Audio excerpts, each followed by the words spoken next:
el éxito de las medidas preventivas. En lo que se refiere a incriminación, detección y represión, pues anima a que se adopten medidas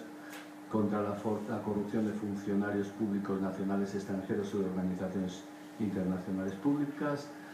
medidas contra la malversación, contra el tráfico de influencias, contra el abuso de funciones y el enriquecimiento ilícito, y como muchos sabéis, pues todo esto ha dado lugar a toda una serie de tipos que la Convención promueve para que todos los países incorporen a su normativa interna. Para los Estados parte, se les incita a que adopten medidas para establecer la responsabilidad de las personas jurídicas, permitir el embargo preventivo y el decomiso del producto del delito, proteger testigos, peritos y víctimas, proteger a los denunciantes, combatir las consecuencias de los actos de corrupción, bueno, y dar a los perjudicados como consecuencia del acto de corrupción el derecho a iniciar una acción legal contra los responsables de esos daños y perjuicios a fin de obtener una indemnización, que es lo que la Convención Civil del Consejo de Europa intenta luego establecer.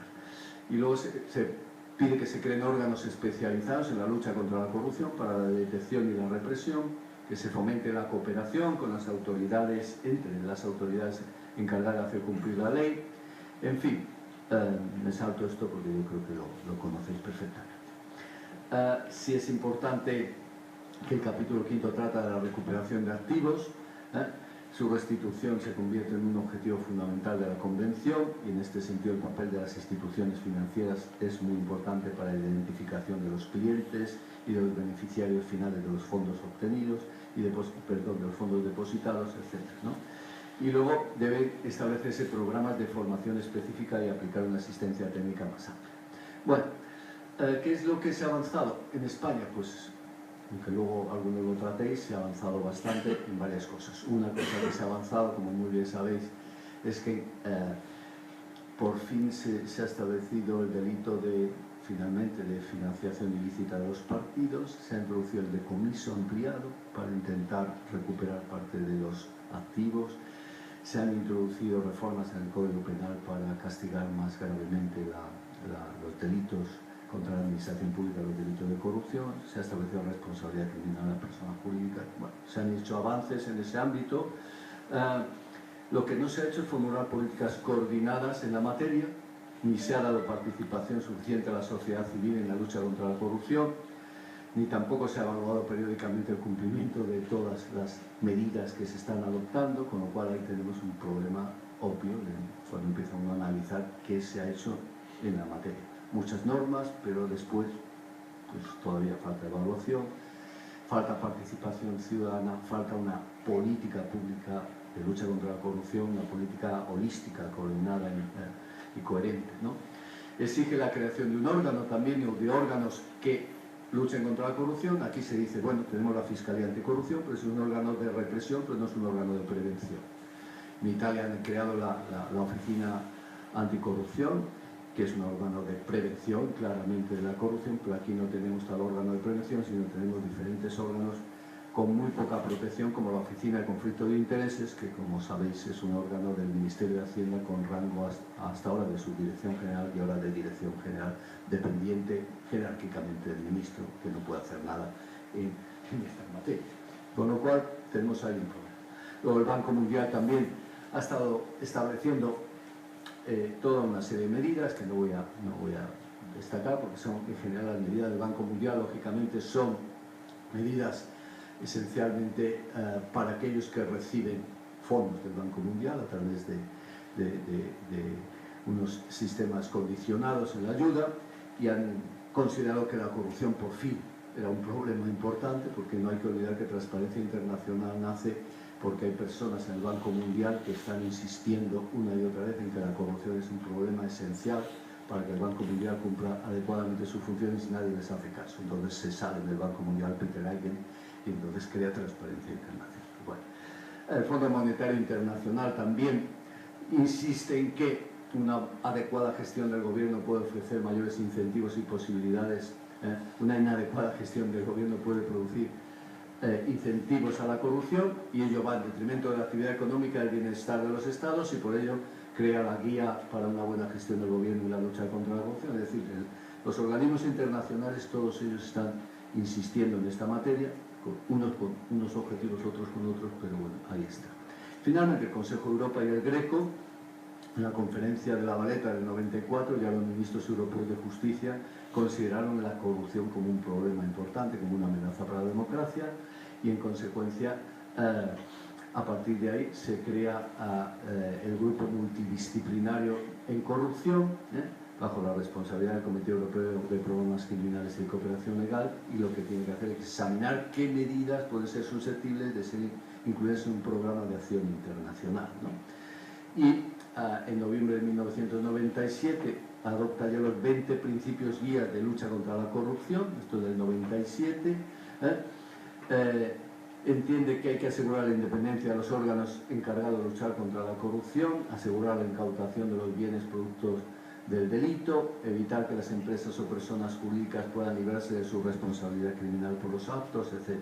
Y da instrucciones al grupo multidisciplinario para que elaboren un instrumento legal. El instrumento legal, finalmente, la Convención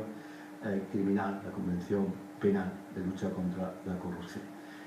Esta Convención Criminal de lucha contra la corrupción del Consejo de Europa también busca unos estándares comunes en relación con los crímenes de corrupción, etc. Establece también unos asuntos sustantivos y procedimentales para los crímenes de corrupción. Es una convención verdaderamente completa, interesante,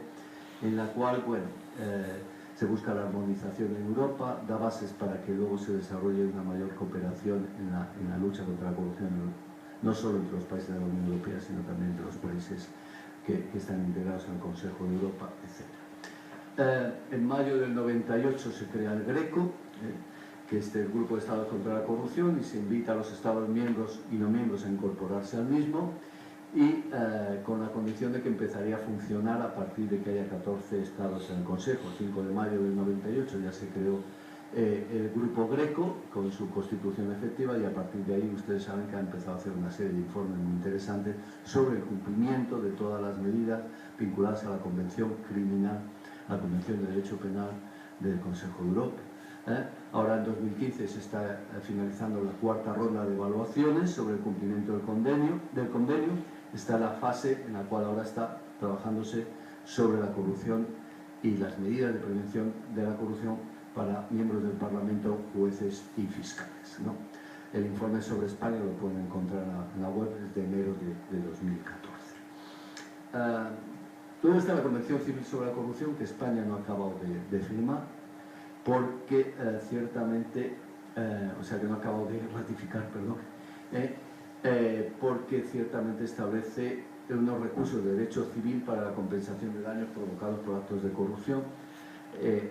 incorpora la obligación para los países firmantes de regular un sistema de compensaciones por daños derivados de actividades corruptas, establecer los sistemas de pruebas, definir las responsabilidades pecuniarias del Estado derivadas de la corrupción por parte de un servidor público, prever en el derecho interno la nulidad y efectos de los contratos en el marco de actividades corruptas, etc. Parece ser que esto podría suponer para España unos gastos extraordinarios y en consecuencia por ahora no se ratifica.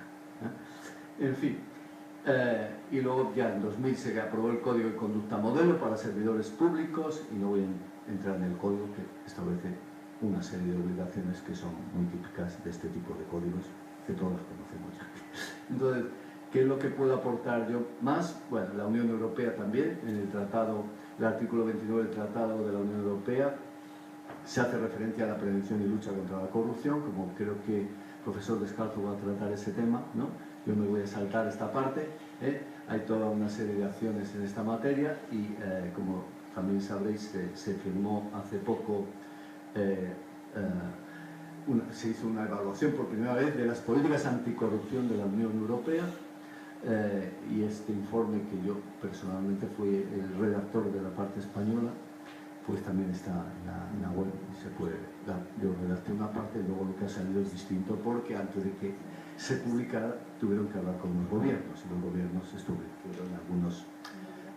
también dieron alguna información, y